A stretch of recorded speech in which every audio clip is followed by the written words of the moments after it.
Шарал орта мектебі Сәбет Сұлушаш. Менің отаным, менің мақтанышым.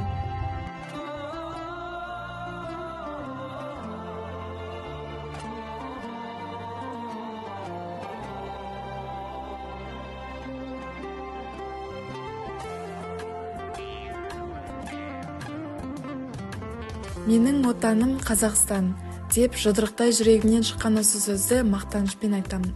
Ата-бабамыздың азаттық жолындағы ерен ерлігінің арқасында осынау іңкәр заманға жеткен елімді мақтаныш етемін. Жер ана, ата мекен, туған жер, ауылым деген ұғымдар бір-бірімен тамырлас әрі тағдырлас. Туған жерге, туған тілге, туған елге деген ыстық сезімнің үздік үлгісі мен үшін осындай. Мен өз елім Қазақстанды жан тәніммен сүйемін. Менің отаным, менің мақтанышым.